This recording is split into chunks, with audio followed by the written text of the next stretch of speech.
Et bonsoir à tous, aujourd'hui on se retrouve enfin sur le BTC face au dollar et il a écrasé le dernier petit bottom qui a été indiqué aux alentours des 58 000. Très heureux de le voir parce que vous le savez, c'était l'énorme débat que l'on tenait hier, WXY ou au contraire ABC. Je l'avais dit hier, c'est quelque chose que personnellement je vérifie très peu comme une WXY, mais pour moi c'était vraiment un questionnement que j'avais plus eu depuis quasi 5 ans, vraiment bien, c'est-à-dire dénouement avec une fin du film qui est très attendue et on a enfin cet écrasement. Malgré tout également, durant cette vidéo aussi, on va de toute manière du coup analyser ce qu'on analyse depuis toujours, c'est-à-dire depuis le 1er novembre ensemble. Ici, j'ai mis un arrêt d'image le 10 novembre. Pourquoi? Parce que je vais mettre play durant cette vidéo aussi et on va écouter ce que je disais. Donc ici, on voit bel et bien la A, la B, retracement à 123 et par après, bien simplement, la correction la C.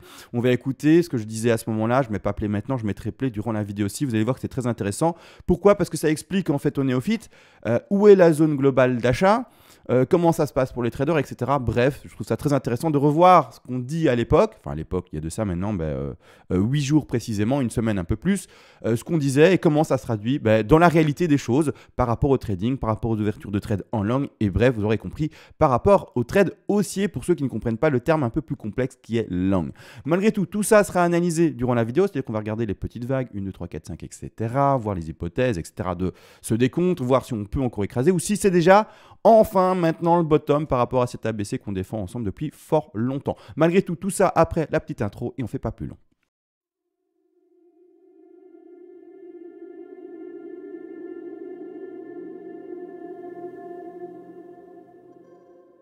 Avant de commencer, tu peux soutenir la chaîne, ça fonctionne par palier de donation. Tu auras accès au PDF expliquant les vagues et les fibos. Ce PDF a été écrit de manière concise pour ne pas te prendre pour un idiot, c'est-à-dire qu'on va à l'essentiel pour que tu puisses tout lire et tout apprendre et par après être autonome par toi-même et non pas te vendre des pages du kilo, que sais-je, pour après faire de la musculation ou bloquer l'eau qui passe sous les portes quand il y a des inondations. L'objectif n'est absolument pas là.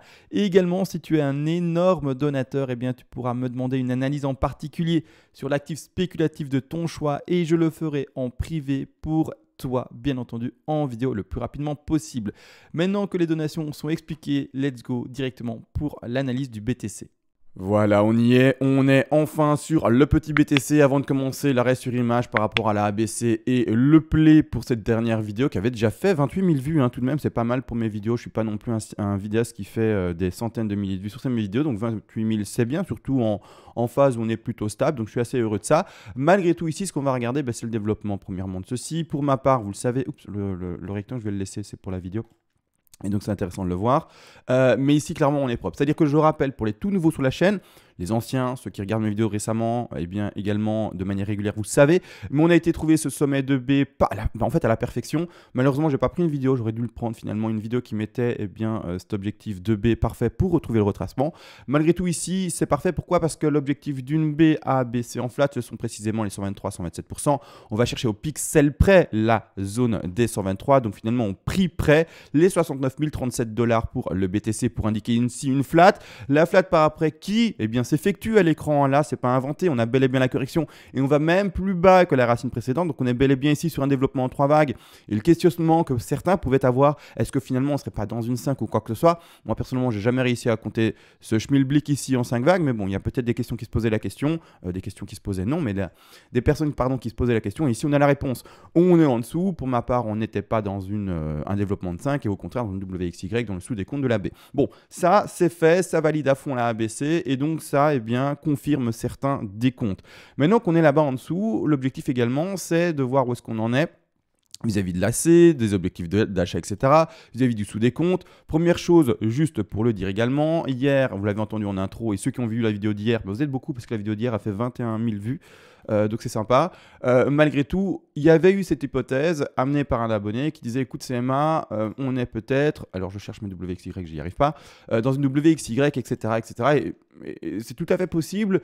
J'ai expliqué que du coup j'avais une ouverture d'esprit par rapport à ça et qu'il est bon en fait de se former, d'écouter également ce que les autres disent et finalement de continuer à apprendre de manière continue. C'est-à-dire que la WXY pour moi tenait encore tant qu'elle n'écrasait pas le niveau de prix qu'on retrouve aujourd'hui. Donc pour ma part, dans le décompte d'hier, si on était dans WXY, dans une A, une B et line C, bottom C, là ce qu'on fait c'est on écrase. Donc pour moi ce qui commence c'est au contraire, et c'est ce qu'on voit de base, et toujours d'ailleurs dans le développement d'une vague C pour une ABC en flat, eh bien ce sont 5 vagues. Donc ici les 5 vagues maintenant, je les mets en évidence. Pour le moment, la WXY pour moi elle ne tient plus. Donc ici ça vérifie finalement ce que je disais hier, c'est que pour moi vraiment une WXY, c'est très rare, je ne l'ai jamais vérifié personnellement, mais je veux bien entendre qu'une X pourrait dépasser sa racine. Il n'y a pas de problème avec ça, du coup je l'intègre. Et dans toutes mes futures analyses, je vais à mon avis continuer à l'exprimer. Mais c'est juste que pour moi vraiment, une WXY a voire même très très peu de chance, j'allais dire quasi pas de chance, mais très très peu de chance en fait de s'exprimer quand sa X dépasse sa racine. Donc on s'exprime bien là-dessus, hein. La X dépasse la racine. La racine, il est là du mouvement, on voit bien 0, d'accord, il est indiqué. La racine aux alentours des prix des 66 000. Et dès que pour moi en fait le prix dépasse les 66 000, il faut du tout, enfin c'est même pas qu'il faut plus privilégier, c'est qu'on rentre directement dans une ABC en flat. Et maintenant, avec la maturité, le fait d'accepter les choses, etc., je ne vais plus prononcer, on rentre directement d'office dans une flat, mais je serai plus nuancé, je dirais, attention, toujours, il y a une WXY potentielle. De toute manière, heureusement, et ça aussi je l'ai dit, les objectifs d'une C et d'une Y sont les mêmes par rapport au Fibonacci, et donc on rentrera également en même zone de trade pour celui-ci, en faisant confiance au plus grand degré. Mais non, n'empêche que ça a été dit, on va rentrer... même avant de rentrer là-dedans, dans le développement de 1, 2, 3, 4, 5, je vais mettre play en fait. Je vais mettre play sur la vidéo du coup, je vous avais dit, du 10 novembre. Et on va regarder à quoi correspond ce grand rectangle vert que j'ai mis et remis du coup ici à l'écran. Pourquoi est-ce que je l'avais indiqué et qu'est-ce que j'en disais en fait de ce rectangle vert. D'accord. Donc ici, au moment de la vidéo, on était aux alentours des prix des 64 000. D'accord. On va regarder ça. Je remets ici la vidéo, donc 10 novembre, je la remets à l'écran et c'est intéressant d'écouter. Donc on était aux alentours des prix des 64 658. D'accord. On n'était pas du tout maintenant aux 58, 57 000 comme on le voit.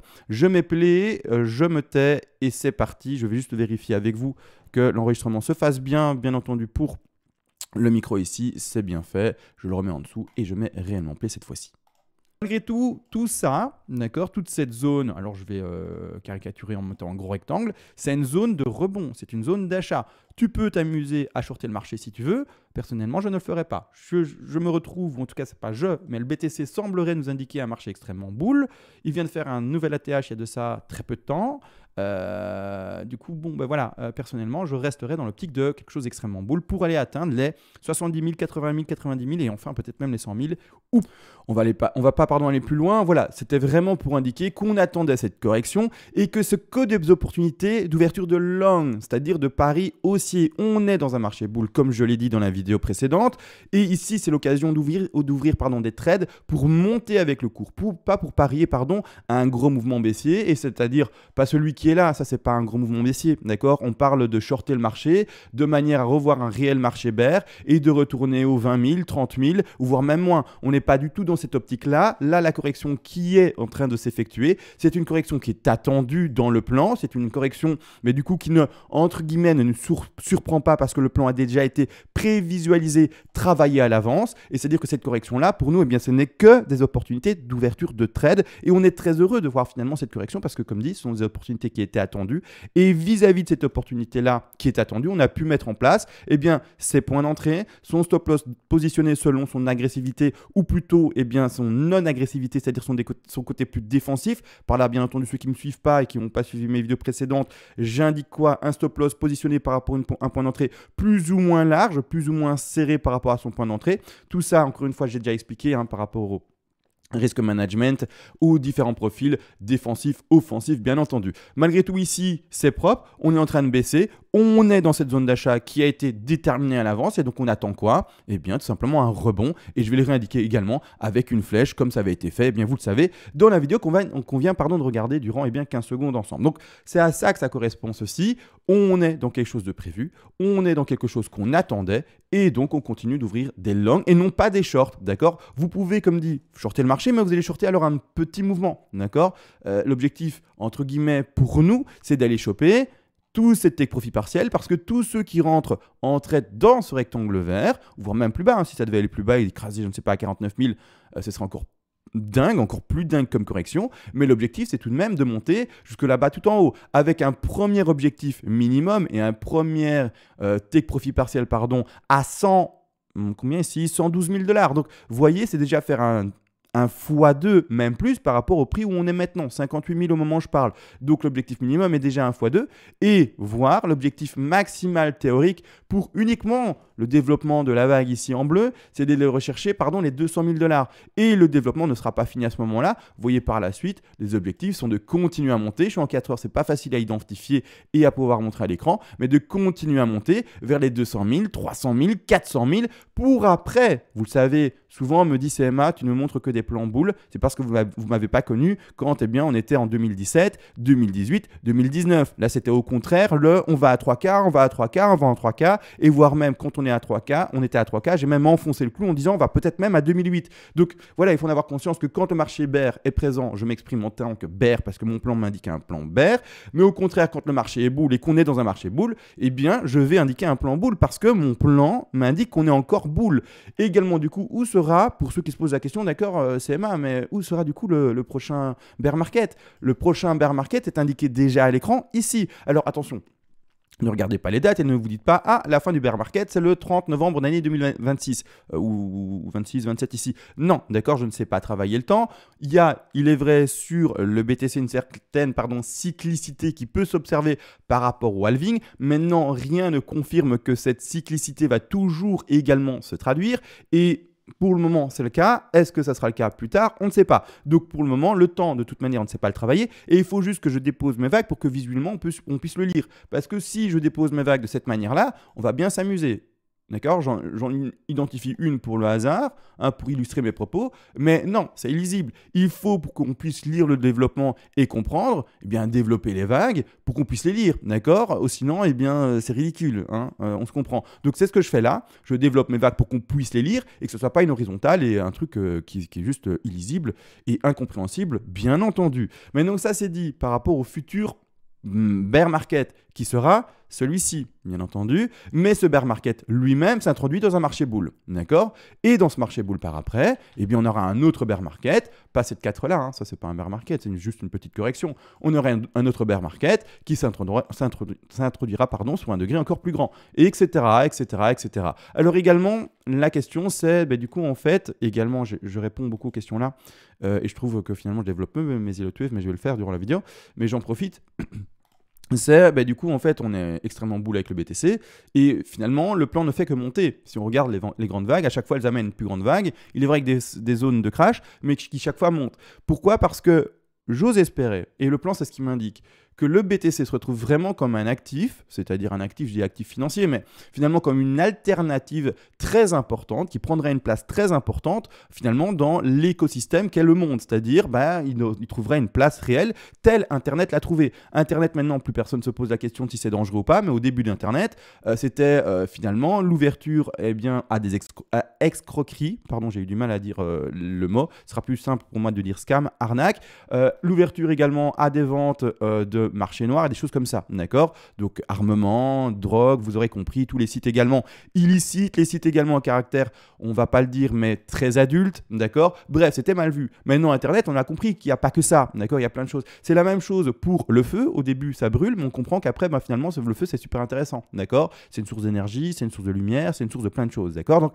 et c'est la même chose pour tout, pour toutes les innovations. Pour moi, le BTC est une innovation. Pour moi, le BTC est du coup à être amené à être popularisé, à être adopté par un maximum de monde. Et c'est-à-dire que oui, mon plan monte et c'est comme ça. D'accord? C'est comme ça parce que c'est le BTC, c'est l'ADN même du BTC, il me semble. Et donc, je pars bien entendu dans cette hypothèse et le plan m'indique tout simplement ce développement-là. Donc, il n'y a pas de raison que je ne le montre pas.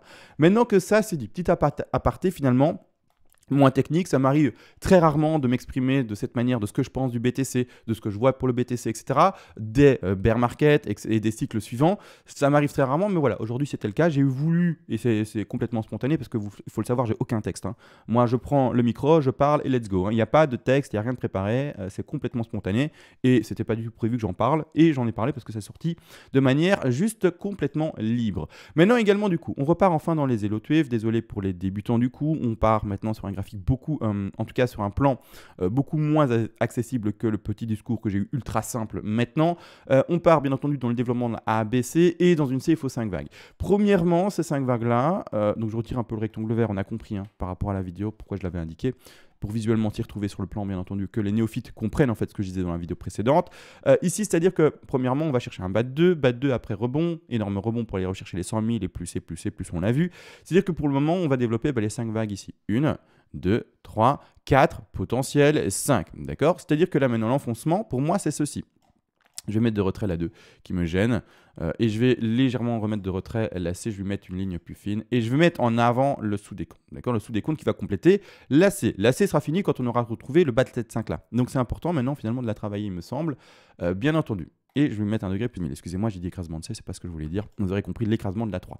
Donc ici, comment ça se travaille et comment on met et comment on place ces Fibonacci de cette manière-là? Parce qu'on le sait, et on l'a vu dans l'hypothèse où on est.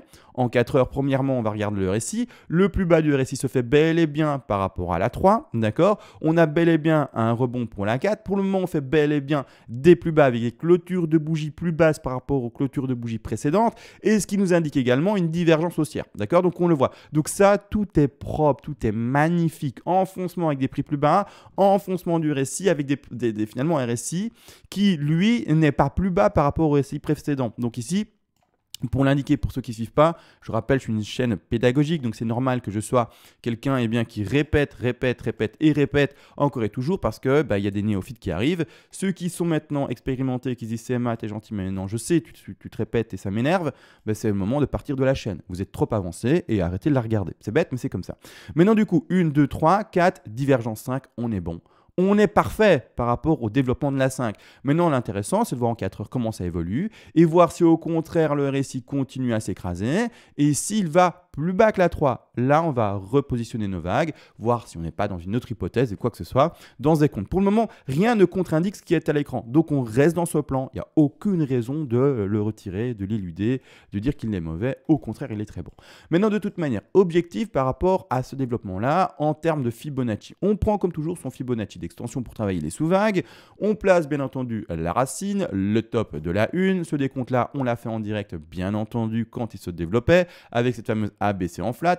Top de 2 qui va rechercher le retracement classique. Excusez-moi, là je vais vite et je n'indique pas tous les retracements, mais le retracement des 50 à 61,8% de Fibonacci pour une 2 parfaite. Ça, également, on avait travaillé ce rebond-là. Donc, nickel. Donc ici, le retracement, il a bien été placé par rapport à la 1. J'ai étendu tout ça de cette manière-là, vous le voyez, et on atteint bien les 50 à 61. Donc parfait pour une 2. Par après, au contraire, la 3 est plutôt faible. D'où le questionnement qu'il y a eu hier. C'est étonnant, une 3 aussi faible, c'est quelque chose qui normalement ne se répète pas. C'est quelque chose d'assez finalement rare. On le sait, les statistiques nous amènent à aller avec une 3 à au moins 161,8. D'ailleurs, avec le mouvement là maintenant, on n'y est même pas encore. Donc c'est-à-dire, c'est étonnant. On est un peu, et qu'est-ce qui se passe? Pourquoi on fait une 3 si faible, etc. Donc ici, clairement, pour le moment, je le pose de toute manière de cette façon-ci, parce que j'ai pas d'autres décompte qui me le défend. En plus de là, le rebond est ultra faible, donc j'ai même pas envie de retrouver une de sous-décompte d'une grande 3, pour ceux qui me suivent, donc 4. Rebond de 4, je vais regarder avec vous ce que ça a fait. Encore une fois, qu'on a fait une 2 qui est tout à fait statistique, on devait s'attendre à une 4 qui atteindrait, et donc qui irait rechercher cette zone des 38,2, bien entendu, comme on a fait une 2 tout à fait stat. On va regarder combien on a été chercher ici. Pour la 4, 38,2, non, on a fait une 4 d'ailleurs assez faible. Ici, on le voit avec la fin de figure, les 23,6. Sur la peut-être profondeur de figure, on aurait été chercher les 38,2, mais malgré tout, moi je regarde tout le temps la fin. On n'a pas été chercher ces fameux 38,2, bon, c'est pas trop grave non plus. Voilà, ça valide quand même une 4 et non pas une 2, donc on n'est pas du tout dans le questionnement pour ma part par rapport à cela.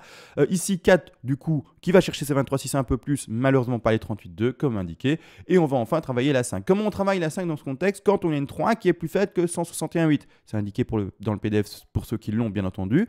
Mais ceux qui ne l'ont pas, soit vous allez chercher le PDF et tant mieux, soit au contraire, je vous le dis en vidéo, c'est pas plus compliqué. On va positionner en fait la racine, le top du Fibonacci d'extension sur le point 3 et plus sur le point 1, d'accord? On va positionner le troisième clic sur le top finalement et donc le bottom dans l'autre sens de la 4 et aller rechercher les objectifs. Les objectifs dans ce contexte-là, quand une vague 3 est plus faible que 161,8 sont les suivants.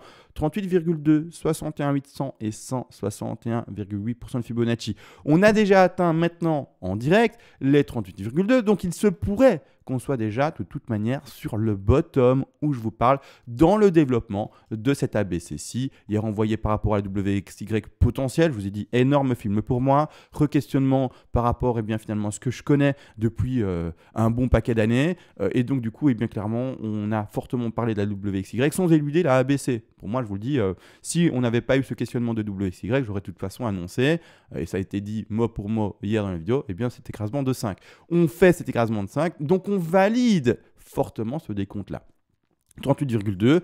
Encore une fois, je vais juste les mettre en avant. Hein. Les objectifs d'après, donc objectif ici, hein, 38,2. On va mettre les autres objectifs. J'avais dit 61, 800, 123. Bien entendu, que je ne me trompe pas. 61, 800 et 161, 8, pardon. Les 123 faux. Hein. C'est pour ça que j'ai eu un petit bug là maintenant. En les énonçant, 100 et par après également 161, 8. Donc oui, ça fait un gros gap entre les 100 et les 161,8, mais bon, c'est comme ça. Voilà. Malgré tout, ici, par rapport à cela, moi, clairement, également, je favorise non pas les petites entrées comme ça. Ça fait beaucoup de petites entrées, etc. pour le trade. Je vais plutôt favoriser mes entrées vis-à-vis soit quelqu'un qui est sniper, ça on en a déjà parlé il y a quelques vidéos, mais c'est-à-dire première entrée potentielle pour le sniper, c'est-à-dire avec un stop très serré sur la première vague baissière. Une fois qu'on voit que ça s'annule, on sort de trade avec son stop loss et on attend soit 5 décomptes qui vous permettront d'avoir une satisfaction dans le décompte et vous direz ok, on a fini le développement, je rentre de nouveau en snipe, c'est-à-dire avec de nouveau un stop loss très serré et je vais re-rentrer de nouveau sur les 38,2 ou autre chose, je ne sais pas, hein, selon votre sous-décompte. Mais ici, il y a de nouveau des gens qui sont dans ce mode très agressif, qui sont re-rentrés avec un stop loss très serré. Encore une fois, j'ai déjà expliqué quel était l'intérêt de faire ça, ou au contraire l'autre intérêt d'avoir un stop très large, mais encore une fois, je rappelle, sinon mes vidéos vont faire 4 heures si je dois tout expliquer dans chaque vidéo. En fait, mes vidéos, c'est un suivi tout simplement à suivre, et si on ne suit pas toutes les vidéos, on aura des gaps, c'est-à-dire des creux, des sauts, et quelque chose qui manque dans la compréhension de ce que j'explique au quotidien. Maintenant, de toute manière, moi, comme dit, pas forcément m'arrêter pour ouvrir des trades sur les sous-petits décomptes ici. Je vais au contraire plutôt m'appuyer sur l'objectif de A, B, C en flat. D'accord? Donc, les objectifs sont les suivants, c'est-à-dire les 61,8, 100, 123 et 161,8% de Fibonacci. Donc ici, qu'est-ce qu'on travaille? On travaille cette vague jaune. D'accord? Donc ici, en l'occurrence, boum, je la mets ici en place. Je mets maintenant le sous-décompte en retrait. Hop, je le mets de cette façon-ci et également, hop, du coup, ça va être compliqué. Hop, hop, je fais ça comme ça. Voilà, super. En retrait. Et d'ailleurs, la 5, je vais la mettre disposé à côté pour ne pas valider forcément la 5 là. On laisse développer, etc. On n'est pas des fous. Je n'ai pas envie de rentrer personnellement pour le moment en quart d'heure pour voir ça. On est propre pour un fin d'objectif de 5, mais encore une fois, ça peut enfoncer légèrement et ça se passe pour autant que ça annule quoi que ce soit. D'accord? Par rapport au trade, parce que de toute façon, l'objectif c'est de monter, comme on a vu dans la vidéo du 10 novembre où j'ai mis play. Donc ici, ce que je fais, je vais retirer d'ailleurs ces petits objectifs. L'objectif de 5 est propre là, hein, sur les 161,8. Mais bon, bref, je vais retirer ceux qui sont dans le vide. Celui-là, je le laisse pour la forme parce qu'il est super propre. Hein. Donc ici, une 5 qui pourrait chercher ses 61,8 et donc un objectif des 54 629 $. Donc voilà, ça c'est très propre. Mais malgré tout, qu'est-ce qui se passe? C'est-à-dire que pour quelqu'un qui soit entre en snipe, ses positions à ouvrir à 61,8 ou avec plus de confirmation, par exemple à 123, parce que tous les objectifs d'entrée, les 4 paliers importants d'entrée sont les 61,8, les 100, 123 et 161,8. Bien entendu, d'où cet énorme rectangle vert qu'on avait mis en début de vidéo. D'accord? Toute cette zone-là, c'est des ouvertures de long. D'accord? 1, 2, 3, 4 paliers d'ouverture de long pour la correction qui était à attendre. Pour le moment, on a eu le premier, on a eu le deuxième, on a eu le troisième. On attend potentiellement le quatrième. À vous de jouer ça correctement selon votre profil, encore une fois, que j'ai déjà expliqué dans des vidéos précédentes. Stop loss plutôt large, stop loss au contraire plutôt serré. Les gens du coup qui ont mis un stop loss très large, ça a été exprimé également dans les vidéos précédentes et ça se situe aux alentours des 53 400 ou un peu plus bas même. C'est à vous de voir. De toute manière, le ratio est fou. Le ratio est fou, même en ayant mis une ouverture de trade avec un seul palier et pas plusieurs paliers par exemple, avec un seul palier à 63 000, avec une ouverture ici de stop loss extrêmement large, vous auriez quand même un ratio phénoménal. Juste pour le montrer et remettre l'église au milieu du village et bien expliquer que en fait, quelqu'un qui a mis son ratio, pas son ratio, mais son stop loss de manière large, il est tout bon aussi. Hein, il est toujours dans son trade et tout se passe super bien. Donc, ouverture de trade, on va le simuler à 63 000. Ici, position de stop loss super large et on voit que le ratio est juste fou. D'accord? Le ratio est juste fou. Pour cet objectif d'ailleurs qui est théorique maximal aux 200 000 $, on a un ratio de que je ne me trompe pas, de 13, d'accord? Et même si on devait aller au plus bas, on a déjà un ratio de 4,50. Et ça, c'est pour le plus large. Donc, c'est-à-dire qu'il y a d'autres personnes qui ont été plus offensives, qui rentrent même peut-être beaucoup plus tard et qui rentrent dans le trade que maintenant, en écoutant la vidéo, le développement, qui disent « Ah, maintenant, je suis plus convaincu par le décompte et je vais plutôt rentrer en trade maintenant. » Et du coup, ces personnes-là qui rentrent, par exemple, encore plus tardivement, toujours avec un stop large, par exemple, vous rentrez au prix où je donne, on dit que voilà, vous écoutez la vidéo et que vous appuyez sur le bouton maintenant. Vous, dans ce contexte-là, vous allez avoir un ratio encore plus plus incroyable, qui est un ratio de 30. C'est fou, c'est propre, c'est incroyable ce qu'on est en train de jouer. On est en train de jouer un rebond de fou, vraiment un marché boule de dingue, pour monter à 200 000 potentiellement dans ce développement de sous-vague. D'accord? On n'est pas du tout dans les vagues encore maintenant de plus grand degré. À vous de voir de toute façon quel degré vous voulez tenir. Si vous voulez tenir votre trade pour 6 mois, vous pouvez. Si vous voulez tenir votre trade pour un mois, vous pouvez. Tout dépend encore du contrat si vous le permet. Mais autrement, c'est tout, d'accord? Donc là maintenant, où est-ce qu'on en est? Juste également pour positionner tout ça, on est dans des positions d'achat, d'ouverture de loin, etc. On a trouvé notre troisième position d'achat comme on le sait également. Et c'est-à-dire que là maintenant, eh bien on va compléter ça. Alors je ne vais pas le faire maintenant parce que la vidéo est assez longue il me semble, mais l'objectif c'est de compléter. Une fois que la ABC sera terminée et que le rebond s'effectuera réellement, eh bien let's go, on va compléter la vague ici en jaune qui est mal positionnée il me semble, un peu trop serré, mais je vous l'ai dit, hein, c'est pour la lecture, il faut parfois ouvrir les choses et les mettre plus, de manière plus correcte pour pouvoir le visualiser facilement. C'est ça qu'on va jouer par après. C'est dire également, par rapport vraiment, je vais essayer de l'exprimer, sur un autre graphique, il me semble, j'espère qu'il n'y a rien ici à l'écran, chouette, un graphique vide. Et je sais qu'il y avait cet outil-là. En fait, dès que je vais voir, alors je vais d'abord le montrer avec le brush, dès que je vais voir personnellement des bougies qui commencent à tout réenfoncer et qui pumpent fortement comme suit, je vais clairement être plus agressif dans mes positions et déjà commencer à décompter en fait les futures vagues. 1, 2, 3, 4, 5, futures vagues impulsives, 1, 2, 3, 4 et 5 et qui vont monter, qui vont péter le dernier ATH qui a été fait au 69 000. À ce moment-là, oui. Donc j'exprime vraiment un réel pump qui réécrase ce top-là et qui va vraiment indiquer de nouveau une reprise haussière. À ce moment-là, même sans ayant fait, sans ayant, ça se dit ou pas? Sans avoir fait, ça sera mieux, un nouvel ATH. En disant qu'on est encore là-bas en dessous, je ferai déjà le développement à suivre avec le bas d'une 2 pour y retour de trade en long, etc. Pour ceux qui n'auraient pas eu peut-être ce mouvement-là et qui attendent en fait les figures impulsives pour monter en trade. Donc je calculerai la 2, comme on calcule maintenant les choses, je montrerai les points d'achat pour la correction de la sous 2 et pouvoir monter par après dans le développement de la sous-vague ici 3, 4 et 5, ensuite, ainsi de suite, vous le savez. D'accord? Également, du coup, je voulais juste montrer en fait ça de manière visuelle et j'espère que je vais le trouver parce que je ne sais jamais où est-ce qu'on range ça. Ici, c'est le Ghost ou le bar pattern, je ne sais jamais. Je vais prendre le Ghost, on verra ce que ça donne. Hop, voilà, c'est ça. Oui, c'est plutôt ça. Super, ça met ce que je voulais plus ou moins. Et en fait, dès que je verrai personnellement un retournement de bougies, d'accord, ça essaye de simuler des bougies, mais elles ne sont pas super jolies, je trouve. Mais dès qu'en fait, on sera donc du coup au début de ce retournement, donc dès qu'en fait, j'aurai là par exemple ce pump-là. Imaginons que ce pump-là continue à s'effectuer pendant les jours à venir et que je lis ça, d'accord? Au jour, disons que le 23 novembre, je lis quoi? Ça, je vois ça à l'écran. Pour moi, c'est trouvé. Normalement, c'est-à-dire bas de c'est trouvé. Et donc, pour ceux qui ne visualisent pas parce que vous êtes encore trop débutant, je le dessine pour vous, A, pas sur ce fond-là, d'accord? Pas sur cette mèche-là. J'ai déjà, de toute façon, tout a été exprimé dans mes vidéos précédentes. B, C, le retour... oh, le bas de C. B, c'est le retournement qui se fait et moi je dirais c'est validé, d'accord, c'est validé, let's go, on y va, en toute logique, d'accord, en toute logique, autrement ça fait un autre degré et ce serait bizarre, je vous le dis, les objectifs seraient d'aller beaucoup trop bas selon moi et donc ici clairement une belle impulsion baissière qui suit finalement un espèce de... Non, je ne l'ai pas, biseau ici comme on le voit, c'est assez propre, cassure du biseau et clairement pour moi c'est parti, on part à la hausse, à la fois en charte simple, c'est-à-dire en charte avec des biseaux exprimés et surtout également par rapport à ABC, le Twiv, etc. pour pouvoir voir le pump par après. Donc là maintenant c'est plutôt propre ce qui se passe, très content et à ce moment-là, comme expliqué, dès qu'on verra visuellement une vraie cassure de ce biseau-là, let's go quoi, de ce biseau et également du niveau de résistance qui se retrouve ici aux alentours des 60 000, 61 000 $. Une fois qu'on cassera également ça, sera parti pour moi ce pump et let's go. Et ceux qui malheureusement ne seront pas rentrés dans le trade, ça sera entre guillemets pas trop tard, mais vous aurez d'autres opportunités. Mais voilà, ce sera une opportunité de rater pour en trouver d'autres, comme expliqué de façon sur des retracements à venir, etc.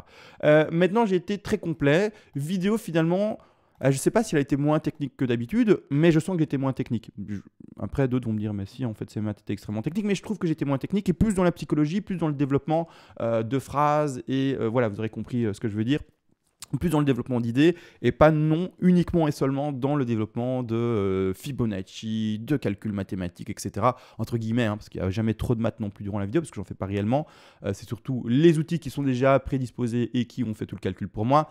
Mais si les outils n'étaient pas là, ce serait des maths et il faudrait prendre des, vous avez compris, calculatrice, feuille de papier pour tout faire manuellement. À l'époque, d'ailleurs, j'ai un ami Du coup, un ami qui est plus âgé que moi, qui est un pensionné d'ailleurs maintenant, qui a travaillé également dans la finance et qui me dit, moi à l'époque, le récit, je le faisais manuellement parce que le récit, on l'avait pas. C'est tout simple, le récit, on l'avait pas. Les retracements de Fibonacci, on les faisait nous-mêmes, etc. également parce que de toute façon, on l'avait pas. C'est-à-dire, ils n'avaient pas TradingView, ils n'avaient pas des outils aussi avancés, automatisés, et tout était fait manuellement à l'époque. Donc, ils travaillaient ça manuellement pour voir jusqu'où on allait, etc. Quel finalement ici on avait comme valeur, etc. Donc, mais je suis très content de ne pas avoir connu cette période-là personnellement, parce que vraiment ça devait être un enfer personnel. Mais encore une fois, chacun son époque. Malgré tout, on se retrouve à la prochaine. Sur ce, ciao.